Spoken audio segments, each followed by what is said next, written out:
Because the ulama, like Sheikh al-Albani, we heard him say that when a person knows, the ulama of Islam, he says, the ulama, he's an alim, but he says the ulama of Islam, they say when you know the linguistic meaning of a word, it gives you more benefit when you get to the religious meaning. Things open up now, but you know the root meaning of it. So the word awra linguistically, it means the thing that's shy. It's ashamed to being exposed. It intrinsically likes to be covered. So now when you go now to the hadith of the Prophet ﷺ, and look at the hadith that he said, the Prophet ﷺ statement, Al-mar'atu awra. The woman is an awra. What does that tell you? That means the real nature of a woman is that she doesn't want to be seen. That's why when the Prophet ﷺ asked Fatima, his daughter, radiallahu ta'ala anha, he said, what's the best thing for a woman? She said that she doesn't see men and she's not seen by men. She's not seen by men, nor do men see her. Because the woman is an awra. Alright? So the next condition of salah is satrul awra, covering that thing that has to be covered for the salah to be valid. For the woman, for salah to be valid, even if she's in her house and there's nobody around, the awra for the woman, even if she's in the comfort of her home, in the back room, in a closet in the back room, nobody's around. The awra for the woman is everything has to be covered for her to make that salah to be valid. Everything has to be covered except her hands and her face. Her feet have to be covered. Her feet have to be covered. Her feet have to be covered. Even if she's in her house, even if she's in the privacy of her home, no men around, no women around, nobody around, just her. Her feet have to be covered. And what do we mean by her feet have to be covered? That everything has to be covered, including her feet.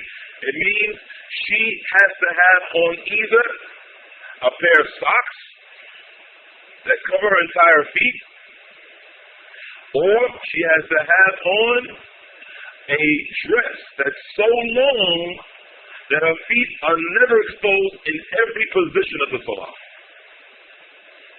Qiyam, ruku', sujood, jalsa, etc.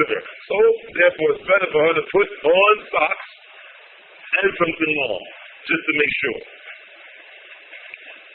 Everything has to be covered except her hands and her face. Her forearms, if she makes a movement in the salah and her sleeves come up and expose her forearm, her salah is batila. Void. Everything has to be covered. This is a condition of salah. Satrul awra. The awra has to be covered, even if she's in her house.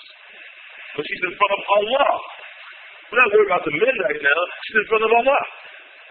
Allah wants us to be covered, and everything of our has to be covered. Alright?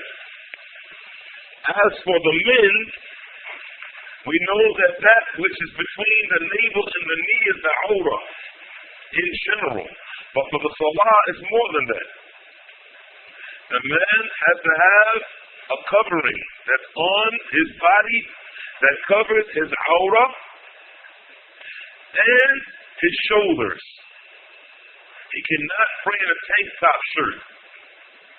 He cannot pray in his ihram when he's at the Kaaba or Muzdalifah or in Muna, commonly called Mina, correct pronunciation Muna. He cannot pray with his ihram on with his shoulder exposed at the Kaaba. Because the only time he's going to have his shoulder exposed is when he's at the Kaaba. He's not going to have his shoulder exposed like you see so many of the pilgrims doing. They walk around with their shoulder exposed through the whole Hajj or Umrah. No, this is only when you arrive and you go around the Kaaba for the first time. So he can't have that shoulder exposed. He can't pray in a tank top shirt. He has to have something over his shoulders. Because the Prophet ﷺ said in Hadith of Bukhari in Kitab al-Salah, in the book of Salah, لا يصلين أحدكم في الثوب الواحد وليس على عاتقيه شيء. وفي رواية وليس على عاتقه شيء. Let none of you pray in one thought with nothing covering his two shoulders, and the other narration, his one shoulder. He has to have something over his shoulders. If he doesn't have something over his shoulders during the salah, he can come outside with a tank top on, but he can't pray like that. If he doesn't have something over his shoulders, because that's his aura in the salah only, then his salah is batila, is void. So satr al-awra is a condition of the salah. If the person is leading the salah as the imam, or he's a ma'moom. The ma'moom is the person being led in salah. Ma'moom is the person being led in salah. The person who's munfarid is the person who's praying by himself. He's leading himself. He's praying by himself. If he's the imam, or he's the ma'moom, or he is the munfarid, all three categories, and his shirt comes out of his pants and exposes the top part, as we call the crack, of his buttocks, finished. Salah is void. He has to pray again. Get him to cover himself. You see this a lot. This happens a lot. Or his pants. His shirt covers, but his pants shows the size, the dimensions of his private parts. Finished. Because his aura is not covered. It's finished. He has to go find something to put it on and pray again. Can't pray like that. Alright? The next condition for salah is dukhul waqt, the entering of the time of the prayer. Salah will not be valid if you pray it before the time comes in. It won't be valid. Even if you didn't know. You made a mistake. Doesn't count. It's invalid. But Sheikh Muhammad ibn Salih al-Uthaymeen, rahimahullah ta'ala, who Sheikh Muhammad al-Banna, who lives in Jeddah, commonly called Jeddah, but the correct pronunciation is Juddah. It's Juddah. Well, the common people call it Jeddah, but it's Juddah. Sheikh Muhammad al-Banna was about 100 years old now, maybe 99 or 100 or 101, something like that. He lives in Jeddah. He says that Sheikh Muhammad ibn Salih al-Uthaymeen is the Imam al-Shafi'i of our time. He's the Imam al-Shafi'i of our time. The Imam al-Shafi'i of our time, Sheikh Muhammad ibn Salih al-Uthaymeen, Hafidhahullah, rahimahullah ta'ala, he says that if the person prays before the time comes in, for instance, somebody asked me a question, Sheikh, I prayed the Asr before the time came in. I thought the time came in, Sheikh. I couldn't hear the adhan. Because believe it or not, in Saudi Arabia, there are some places where you can't hear the adhan. It's rare, but there are some places where you can't hear the adhan. There's some places when you hear the adhan, you can't hear the adhan because there's so many adhans, you can't even tell, you can't even repeat after them whatever. There's just so many adhans. Allah, it just starts sounding like a lot of noise. There's just so many. And there's some places where it's rare, but there's some places where you can't hear the adhan at all. And then there's other places where you're in your house and the masjid is right next door, you can't hear it. Because the air conditioners are so hot and the air conditioner is so loud that you can't hear the adhan, the way the speakers are situated. Anyway, the person said, I thought that the salah was in. There was a place where I couldn't hear the adhan. And I prayed the Salaat al-Asr. And I found that later on, when I saw the people come into the masjid, that the time was before that. He said the salah is void. Batila. But you'll get credit for it as a nafilah, as an optional prayer. You'll get credit for that salah that you thought was farad as a nafilah prayer. Now you have to pray again. You have to pray again. You can't pray before the time of the salah. The salah is prescribed on the believers at a prescribed time. It is enjoined on the believers at a prescribed time. So dukhul al-waqt, you have to have the correct time of the salah. The next one is istiqbal al-qibla. That's number 8. Facing the qibla. You have to face the qibla. If you don't face the qibla, your salat is void. It's very important to know the direction of the qibla. Very, very important.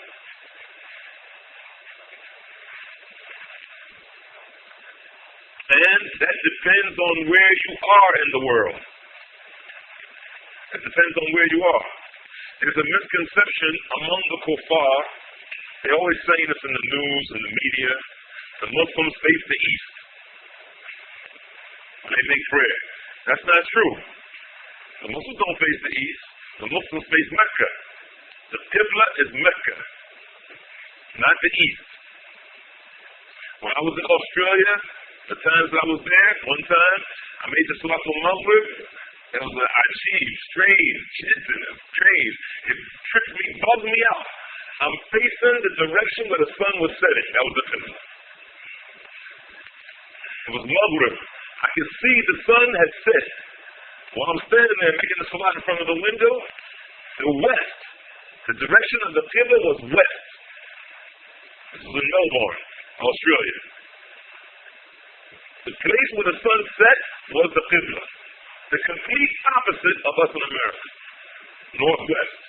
Or northeast, pardon me. Northeast. Here it was southwest or something like that. So the person has to face the Qibla for the obligatory prayers to be valid. For the obligatory prayer to be valid. And the last thing, of course, the ninth condition of Salah is a niyyah. The person has to have a niyyah, and the niyyah is not something that's done by the tongue. It's done in the heart. There is no verbal intention for anything in Islam. Even though people may tell you there's a verbal intention for Hajj, for Umrah, that's not true. That's not true. The verbal intention is a bid'ah, innovation. Intention is in the heart. Mahalluha al-qalb. The place for the intention is in the heart.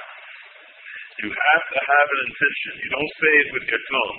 Oh Allah, I intend to follow this Imam at this Dawah Center in Wichita, Kansas, on such and such street at 6:35 p.m.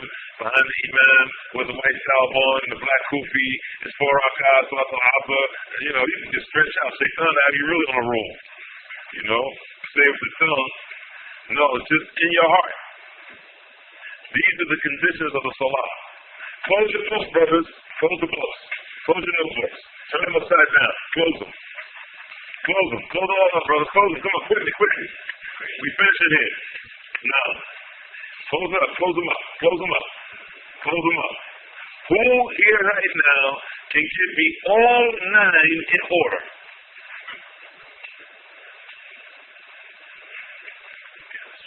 Al-Islam, number 1. Al-Aql. You can give me English or Arabic. Don't cheat. I see somebody here, Abdurrahim. You're not looking at the book, are you, man? I'm watching you, man. I'm watching you. Put this eye on Omar, this eye on you. Like this. And he's right. You can do it in English or Arabic. So he got 3 so far. Islam, the person has to be a Muslim. What? Al-Aql. It has to be sane. At-Tamyiz, discernment. What's the next one? Removal of hadith, impurity. That's number 4. He's on a roll, man. Najasa, number 5.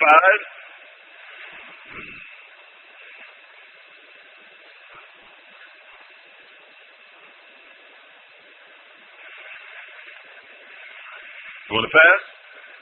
But he did good. Can anybody finish it? Covering the aura. We can say it's not an order, but there's one after that. Is there one after that? Dukhul al-waqt. Entering of the time. What's the next one after that? No, that's the last one. That's number 9. What's the 8th one? The qibla.